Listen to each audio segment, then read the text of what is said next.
Oi pessoal, tudo jóia? Beleza? Para quem não me conhece, eu sou o Fabian e o tema do vídeo de hoje é o passado e o futuro do automodelismo radiocontrolado, principalmente nas categorias de competição. Então vamos lá.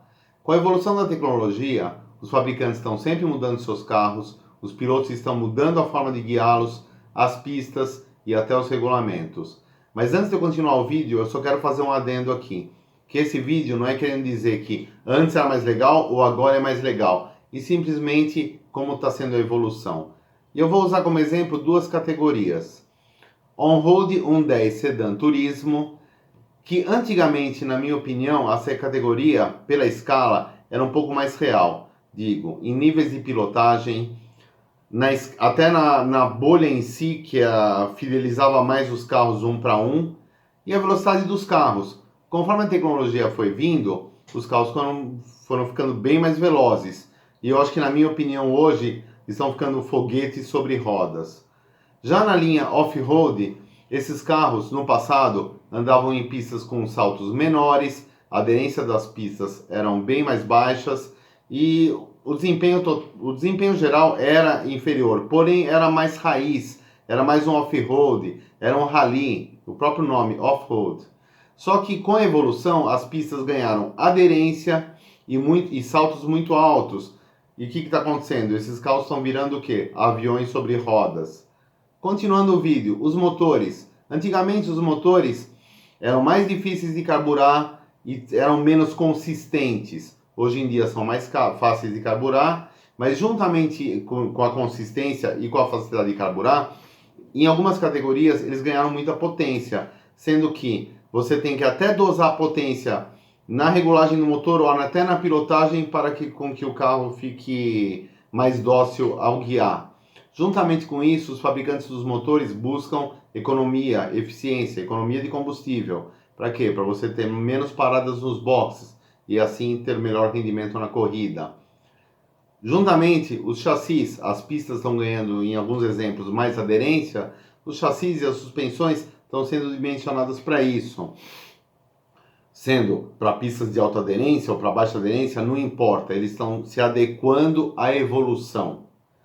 As bolhas, como eu falei anteriormente no caso do 110 Sedan, mas no modo geral, as bolhas em algumas categorias, na minha opinião, tem até bolhas feias, porque estão priorizando tanto o desempenho que estão pensando só no lado do downforce do que na estética ou no realismo das mesmas. Manutenção, esse é um ponto interessante. Antigamente, os carros tinham uma tecnologia um pouco inferior, então quebravam com mais facilidade e não chegavam às vezes no final da corrida, por mais que você se esmerasse na manutenção. Obviamente que hoje em dia você precisa de uma manutenção impecável, porém, uma corrida de longa duração, a maioria dos carros terminam a corrida e depende mais da sua manutenção e da sua pilotagem. Claro que antigamente dependia da pilotagem e manutenção, mas eu acredito que hoje você pode confiar um pouco mais no conjunto mecânico. As pistas, vou dar um exemplo, no caso do 110 Sedan, existiam as parking lots, não são tão comuns hoje. Para quem não conhece, o que seria o parking lot? Um estacionamento, geralmente um estacionamento público ou supermercado, com que eram montadas pistas e não havia tratamento na pista. Hoje em dia você tem pistas fixas, com tratamento, seja químico ou seja natural, para com que o carro tenha mais aderência, assim fazendo com que os carros sejam muito mais rápidos. Os regulamentos vêm alterando, porque, como eu disse antes, o consumo diminui, então você consegue fazer uma tomada, por exemplo, uma tomada de tempo mais longa, sem abastecer, em alguns casos. E para finalizar, pilotagem, que é um ponto muito interessante desse vídeo. Para alguns que estão entrando no hobby, não vão talvez notar tanta essa diferença, mas para os pilotos da velha guarda, eles estão tendo que se adequar à pilotagem das novas pistas e dos novos carros. Um exemplo é off-road. Hoje em dia você salta em curva e a habilidade dos mais jovens, dos mais habilidosos, já você está torcendo, até girando o carro no próprio eixo no ar. Isso é um exemplo. No on-road, a velocidade dos reflexos. Aí vão me perguntar, os jovens estão sempre com vantagem? Sim, mesmo antigamente os jovens tinham vantagem. Porém, o que está mudando é o seguinte, é que o pessoal da velha guarda está se adaptando com essa nova pilotagem dos carros.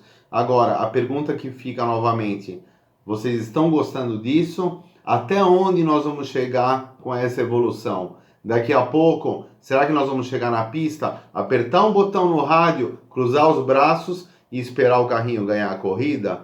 Esse é o recado, é o intuito do vídeo para vocês. Não esqueçam de curtir, de compartilhar e um grande abraço a todos. Valeu, grande abraço. Tchau.